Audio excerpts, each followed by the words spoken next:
प्रदेश में अब घुमंतू समाज के अच्छे दिन आने वाले हैं और इस समाज के लोगों का अब अपने घर का सपना साकार होने जा रहा है। जी हां, राजस्थान उच्च न्यायालय ने घुमंतू समाज की बस्तियों को पट्टा देने और पट्टा देने तक यथास्थिति बनाए रखने के आदेश दिए हैं। इस पर देखिए ये खास रिपोर्ट। घुमंतू समाज देशभक्त स्वाभिमानी रहा है, लेकिन आज भी ये समाज बुनियादी सुविधाओं से वंचित है। हालांकि सरकारी स्तर पर कई बार इनके उत्थान के प्रयास हुए हैं, लेकिन शहरों में आज भी इन्हें मूलभूत सुविधाओं का इंतजार है। ऐसे में घुमंतू समाज की बस्तियों की दयनीय स्थिति को ध्यान में रखते हुए उन्हें यथास्थान पर पट्टे दिलाने का अभियान चलाया गया।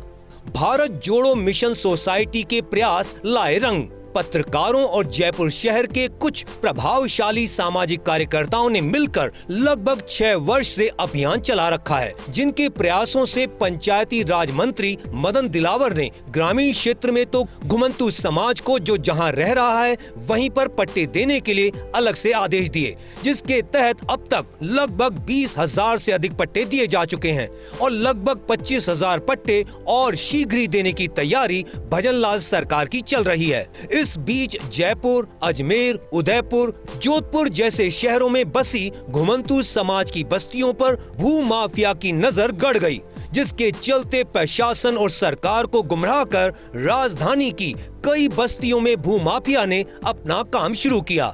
गरीब घुमंतू समाज को वर्षों से रह रहे भूमि से बेदखल कर सड़कों पर जीवन जीने के लिए मजबूर कर दिया।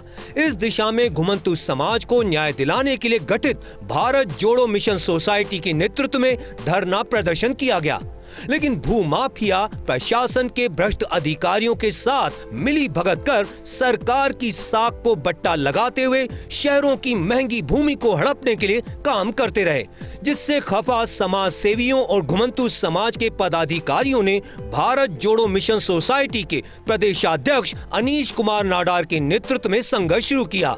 लूनियावास स्थित सपेरे की ढाणी में 6 जनवरी से 27 जनवरी तक भूख हड़ताल की। भू माफिया ने शहर की कई बस्तियों पर शिकंजा कसना भी शुरू कर दिया।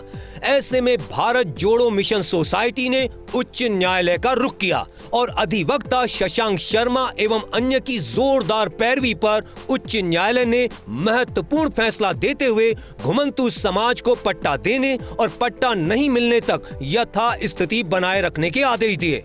उधर भारत जोड़ो मिशन सोसाइटी के अध्यक्ष अनीश कुमार नाडार के अनुसार घुमंतू समाज के हित के लिए सरकार ने अच्छा कार्य करना शुरू कर दिया है, लेकिन सिर्फ ग्रामीण क्षेत्र में ही नहीं, शहरों में भी घुमंतू समाज के नागरिक जहां जिस हाल में बसे हुए हैं वहीं पर पट्टा दिया जाए, और ऐसा नहीं किया गया तो उनका आंदोलन जारी रहेगा।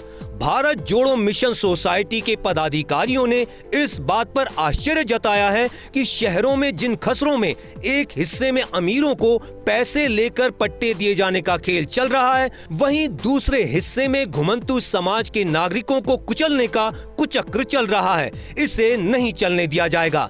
उन्होंने सरकार से मांग की है कि घुमंतू समाज के नागरिकों को भी उनका हक देते हुए शहरों में भी जो जहां रह रहा है वहीं पर पट्टे देने का कार्य शुरू किया जाए।